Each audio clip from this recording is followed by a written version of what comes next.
السلام عليكم ورحمة الله، مرحبا بكم معايا في فيديو جديد. اليوم إن شاء الله غنحضر معكم مائدة الغداء.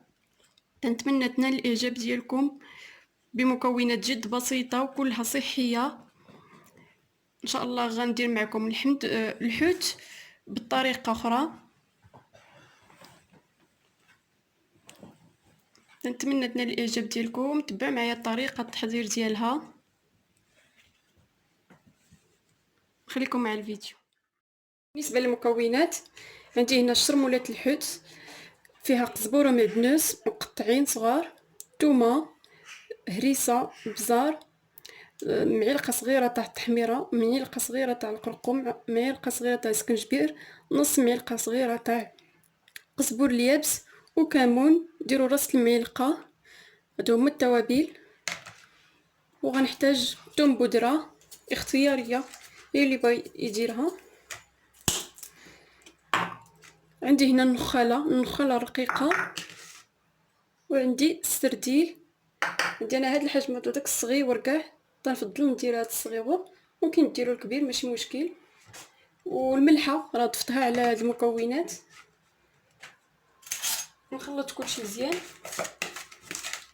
وعندي جوج حامضات اللي عصرتهم، تقريبا تيعطيو واحد نص كاس.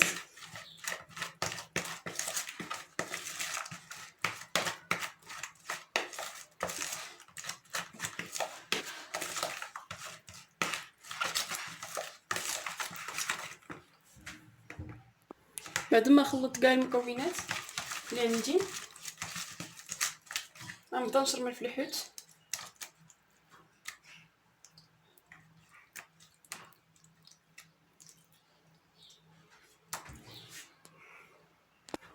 هو بعد ما شرملتو، ما قلتش لكم شحال الحوت عندي كيلو الحوت.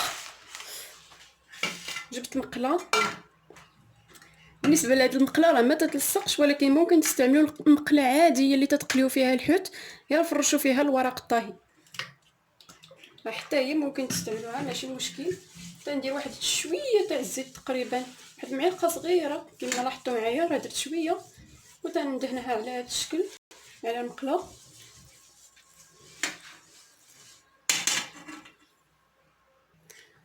وغنرش النخاله الرقيقه على هذا الشكل. ها هي راه النخاله رقيقه.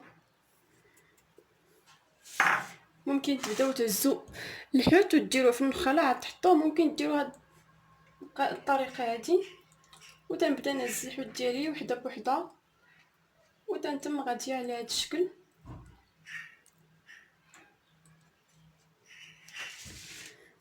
حتى تنجيب دوره كامله على المقله، تندير وحده ما تنديرش وحده فوق وحده. جبت الدوره كامله بالسردين. دابا هادشي اللي شاط ليا غنحاول نديرو في الوسط بهذه الطريقه. نحاول ندور السرديله هكا.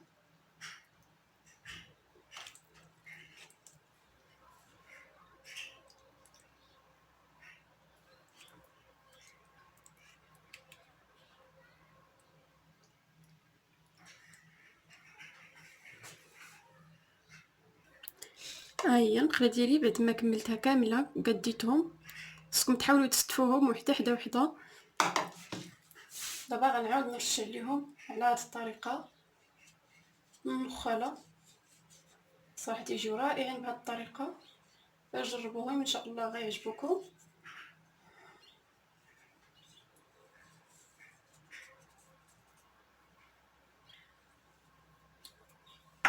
صافي وغنردهم فوق البوطه يطيبوا. بالنسبه للطريقه اللي خصهم يطيبوا، غديروا بوطه مجهده كما تشوفوا معايا. في الاول حتى تحسوا بالحوت شرب داك الماء اللي تيطلق، عاد تنقصوا البوطه وتغطيو المقله وتخليوه يطيب. ها هو كي تشوفوا معايا بعد ما تيطيب، راه تقريبا دابا شرب داك الماء اللي تيطلق. تنجيب الغطا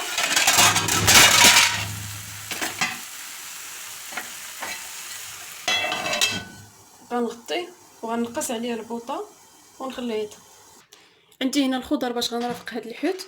عندي بطاطا مقطع مكعبات والقرعه وخيزو. غندير واحد الشرموله باش نرسم لهم.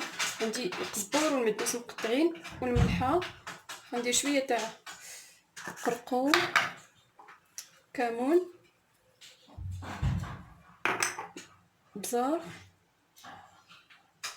وغنحاول نخلطو بشويه الماء. ممكن تزيدوا الهريسه في هذه الشرموله. غندير بطاطا ونحوي عليها شويه.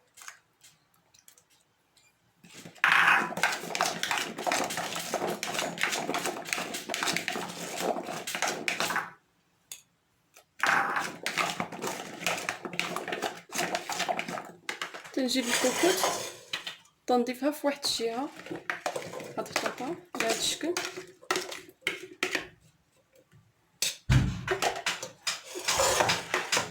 ونفس الطريقه غنديرها حتى للبقره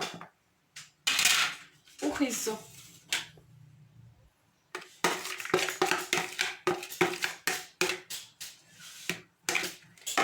كما تلاحظوا معايا درت كل حاجه بلاصتها بوحدها. غنضيف عليهم شويه تاع الزيت العود، ضروري ديروا زيت العود، وغنردهم على بوطه مهيله تقريبا 10 دقائق وها هما طايبين.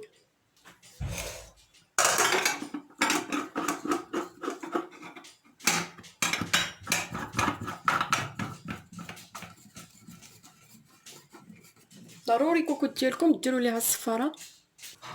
عندي هنا الكاسرونه اللي درت فيها الرز كلاصي. درت كاس تاع العنبه تاع الرز كلاصي وجوج كيسان تاع العنبه الماء. غنحتاج كمون، تحميره، قرقوم، ملحه وقزبور اليابس والملحه. عفوا البزار. هو درت كاع التوابل اللي ذكرت معكم. دابا غنردو فوق البوطه يطيب. زدت نقاد معكم واحد العصير اللي غنرافق به هذا الحوت حتى هو. عندي هنا التفاح اللي تتشوفوا معايا، تفاح صفر، وعندي ياغورت بنكهه الفاني، كاس الماء، كاس العصير تاع الحامض. هذا العصير تيجي رائع. تبعوا معايا الطريقه ديالو ان شاء الله غتنال الاعجاب ديالكم. غنقشر التفاح ديالي ونرجع معكم بعد ما قطعت التفاح.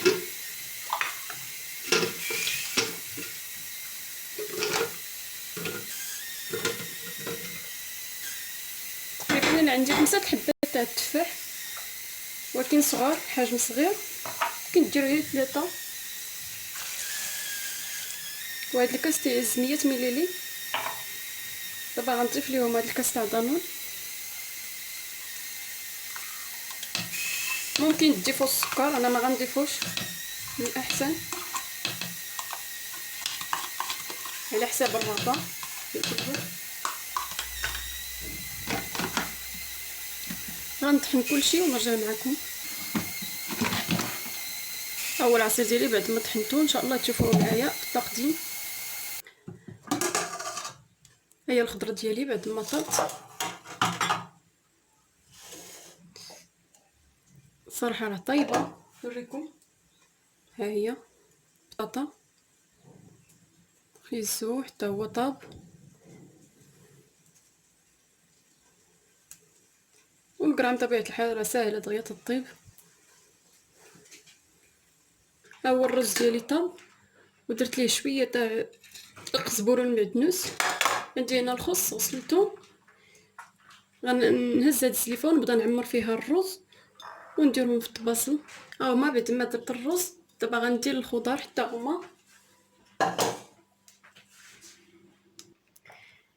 هذه هي الطبله ديالي بعد ما كملتها. تجي على هذا الشكل كما تشوفوا معايا. هو داك العصير اللي حضرت معكم والخضر والرز والحوت. الصراحه تيجي زوين بهذه الطريقه، حوت بالنخاله. نتمنى ينال الاعجاب ديالكم. نتمنى الطبله المتواضعه تنال الاعجاب ديالكم.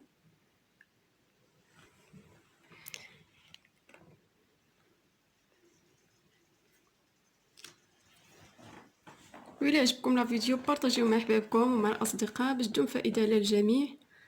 تهلاو في راسكم. السلام عليكم.